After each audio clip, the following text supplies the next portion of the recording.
एक बड़ी प्रसिद्ध कहानी है।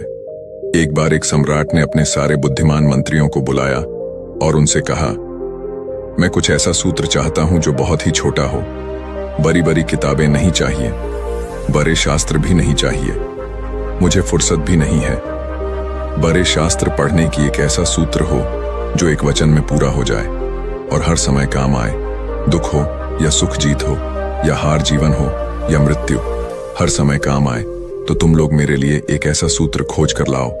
उन सारे बुद्धिमानों ने बड़ी मेहनत की, बड़े बड़े ग्रंथ पढ़े, बड़ा विवाद किया, लेकिन कुछ भी निष्कर्ष नहीं निकला।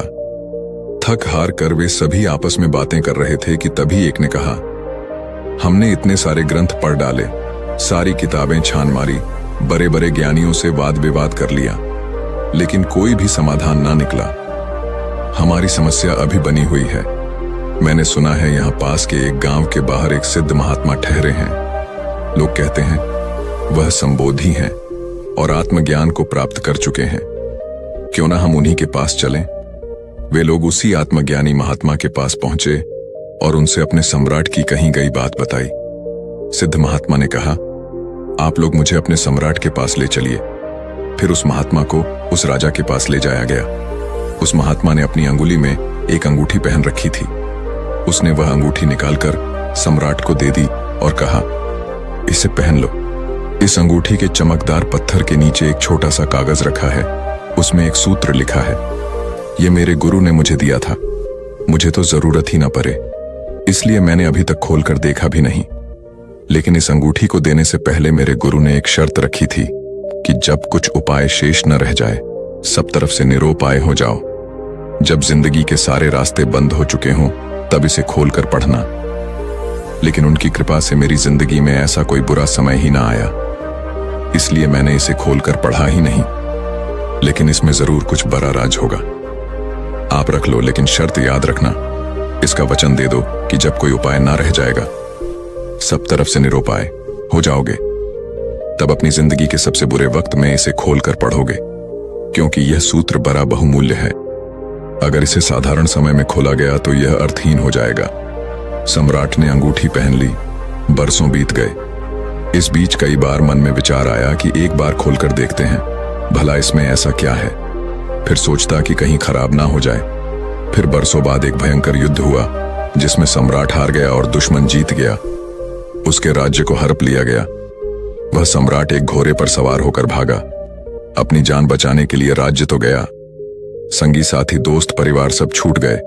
2-4 सैनिक और रक्षक उसके साथ थे, वह भी धीरे धीरे हट गए, क्योंकि अब कुछ बचा ही न था, तो रक्षा करने का कोई सवाल भी न था।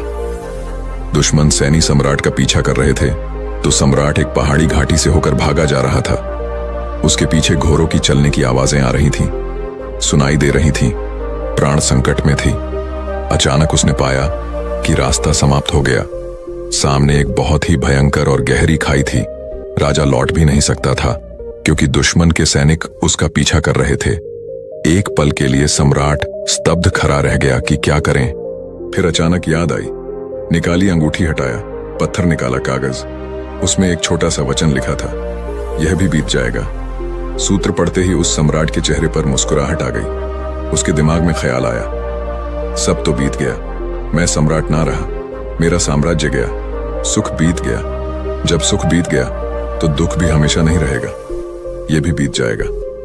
ये पढ़ते ही सम्राट का दिमाग एकदम शांत हो गया। जो शरीर अब तक डर के मारे कांप रहा था, वह एकदम स्थिर हो गया। उसने सोचा, शायद सूत्र ठीक ही कहता है, अब करने को कुछ भी नहीं है। लेकिन सूत्र ने ही उसके भीतर मानो कोई सोया हुआ तार छेड़ दिया हो, कोई साथ छोड़ दिया हो, यह भी बीत जाएगा। ऐसा सोचते ही जैसे डर का स्वप्न ही टूट गया हो। अब देखा नहीं था, बेचैन नहीं था, घबराया हुआ नहीं था, बस शांति से उसी स्थान पर बैठ गया। सहयोग की बात थी कि थोड़ी देर तक तो घोड़ों के पैरों की आवाज सुनाई देती रही, फिर आवाज बंद हो गई। शायद सैनिक किसी दूसरे रास्ते पर मुड़ गए। घना जंगल और बीहर पहाड़ होने के कारण शायद उन्हें पता नहीं चला कि सम्राट किस तरफ गया है। धीरे धीरे घोड़ों की आवाजें दूर हो गईं। सम्राट ने अंगूठी वापस पहन ली। कुछ दिनों बाद दोबारा उसने अपने मित्रों को, बचे हुए सैनिकों को वापस इकट्ठा कर लिया।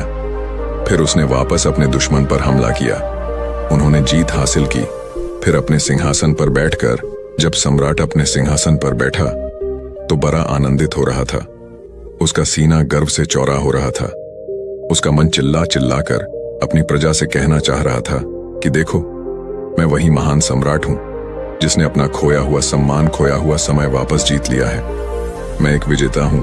और घमंड से उसका सर ऊंचा हुआ जा रहा था कि तभी उसी समय उस चमकदार पत्थर की रोशनी उसकी आंखों पर पड़ी। उस अंगूठी की याद आई। उसने अंगूठी पर लिखे कागज को पढ़ा, फिर मुस्कुराया। तारा, आनंद, विजय का उल्लास, जीत का घमंड सब गायब हो गया।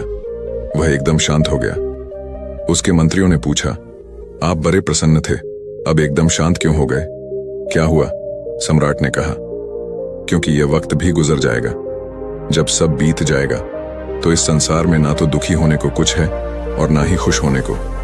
आज जो भी अच्छा या बुरा तुम्हारे पास है वह सब बीत जाएगा।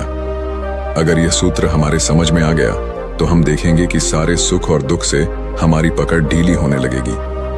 हम धीरे धीरे अपने आप को उन सब चीजों से दूर जाने लगेंगे जो चीजें एक दिन चली जाएंगी। क्या करना, कैसा गर्व, किस बात की अतराना, सब बीत जाएगा। ये जवानी बीत जाएगी। ये 2 पल की राहत या 2 दिन के लिए तो जैसे सब बीत जाएंगे। या 2 दिन की चहल पहल है, फिर गहरा सन्नाटा, फिर मरघट की शांति, तो घमंड किस बात की। तो दोस्तों, उम्मीद है इस वीडियो से आपको काफी कुछ सीखने को मिला होगा।